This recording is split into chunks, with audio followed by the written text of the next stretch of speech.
आप देख रहे हैं भारत पॉडकास्ट चैनल।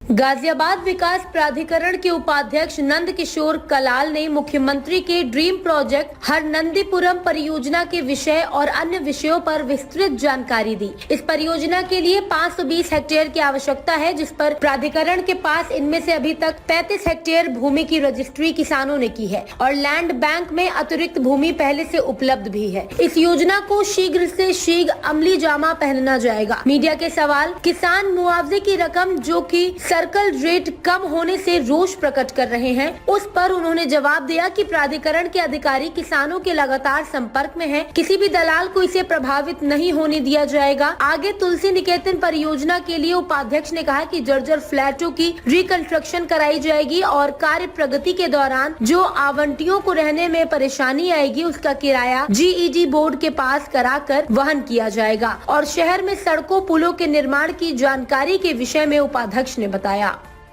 जो लैंड बैंक को डेवलपमेंट करना और शहर की जो भविष्य की आवश्यकता है उसको ध्यान में रखते हुए हरनंदीपुरम जो टाउनशिप हमारे द्वारा डेवलप की जा रही है, उस टाउनशिप में अब किसान बंधुओं से वार्ता करके देने से सहमति लिए जाने का प्रयास किया जा रहा है। और आज की डेट में हम लगभग 35 हेक्टेयर भूमि के बेनामी करवा चुके हैं और 50 हेक्टेयर की सहमति हमको किसान बंधुओं से पहुंच चुकी है। बहुत जल्द लगभग अगले 4 से 5 महीने में हमें उम्मीद करते हैं कि हम योजना का जो फेज 1 है उसका रेरा से अप्रूवल करा के डेवलपमेंट के जो वर्क है वो और बिजली आवंटन की जो प्रक्रिया है उसके फेज 1 को हम लॉन्च करने की स्थिति में। शुरुआत में हमारे किसान बंधुओं की तरफ से सर्टिफिकेशन था और कुछ उसमें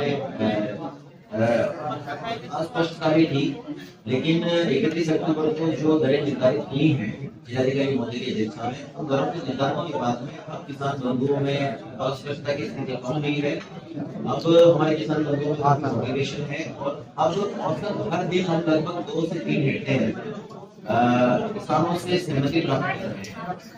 अगले 10 से 15 दिन में हम उम्मीद करते हैं कि बेनाम में करवाए जाने की जो हमारी प्रक्रिया है उसमें और तेजी आएगी और शीघ्र ही लगभग 2 महीने में हम 120 से 125 हेक्टेयर की भूमि का हम कंप्लीट कर चुके हैं। भू-अर्जन की प्रक्रिया को तेजी देने के लिए हम कुछ नए लेखपाल, कुछ नए कानून को और नए तहसीलदार और तहसीलदार स्तर के अधिकारियों की GDM में नियुक्ति करवाने का प्रयास करेंगे और स्थानीय स्तर पर डेवलपमेंट की लेखपालों का शहर में मोबिलिटी को बेहतर बनाने के लिए ट्रॉपिकल सर्वे और बता दीजिए। हरनंदीपुरम में अपने जो टेक बेस हमारा ऑर्गेनाइजेशन है जिनके साथ में हमारा वहाँ पर टोपोग्राफिकल सर्वे और कॉन्टेक्ट सर्वे किया जाना है। तो अभी 4 दिन पहले हम लोग NTP नोटिस टू प्रोसीड हमने उनको जारी कर दिया है। अब वहाँ पर सर्वे का कार्य हमारा शुरू हो गया है और हम टाइम बाउंड वे में समय अवधि के अंतर्गत ही वहाँ पर बहुत साइंटिफिक वे में सर्वे पूरा करवा देंगे और उसी सर्वे की जो हमारे फाइंडिंग्स होंगी उनको ध्यान में रखते हुए फेज 1 को भी लॉन्च करेंगे। सर 35 हेक्टेयर में जो कब तक कंप्लीट होने की संभावना है इसकी? ये लगभग अगले 5 से 6 महीने में होंगे। सर तुलसी निकेतन रीडेवलपमेंट में क्या कुछ आप हैं? तुलसी निकेतन का रीडेवलपमेंट के संबंध में NBCC के साथ में हमारा MOU साइन हो गया है और इस MOU को हम बोर्ड में लेके जाएंगे, बोर्ड में इसको अनुमोदित करवाएंगे और अनुमोदन के बाद में वहां पर हम रीडेवलपमेंट का काम शुरू करेंगे। सर 35 हेक्टेयर में लैंड बैंक की कितनी जमीन पहले से थी अपने पास? 35 हेक्टेयर तो वो है जो हमारी बेनामी वाली भूमि है। सर अवैध कॉलोनियों पर लगातार जीडे का बुलडोजर चल रहा है, तो ऐसी क्या कारण बन रही है कि अवैध कॉलोनियां डेली फल फूल रही हैं? जो आम आदमी है वो जीडे के पास ना आकर कॉलोनी वासियों के पास कॉलोनी खरीदने जा रहा है। देखिए कई बार आम नागरिकों में जागरूकता का अभाव होता है और कई बार अवैध कॉलोनियों के जो डेवलपर्स होते हैं वो अपनी रॉन्ग मार्केटिंग, गलत विज्ञापनों से गलत मार्केटिंग करके और लोगों को बयान बनाने में सफल रहते हैं।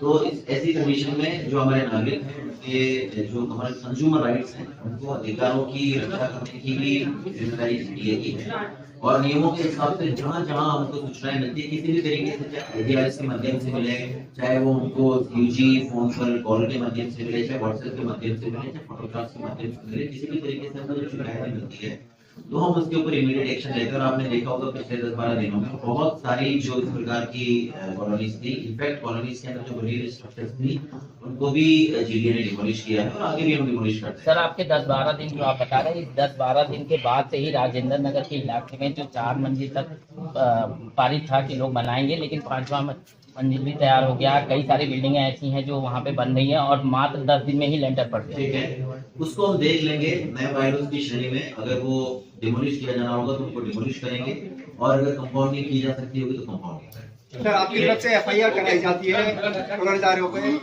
फिर वही बिल्डिंग बनाते हैं, वही कंस्ट्रक्शन करते हैं, वही प्लॉटिंग करते हैं, फिर आपकी तरफ से एफआईआर होती है, लेकिन कारगर धरती पर देखिए, जीडीए का काम डिमोलिश करना है, जीडीए का काम एफआईआर कराना है। एफआईआर होने के बाद में आगे की कार्रवाई जीडीए के स्तर से होती है। आगे की कार्रवाई जो होती है वो पुलिस के स्तर से विवेचना का उनका भाग होता है। तो उसमें तो मुझे लगता है कि पुलिस ही बेहतर कमेंट करती है, लेकिन हमारे संज्ञान में जब भी चीज आती है हम डिमोलिश करते हैं, एफआईआर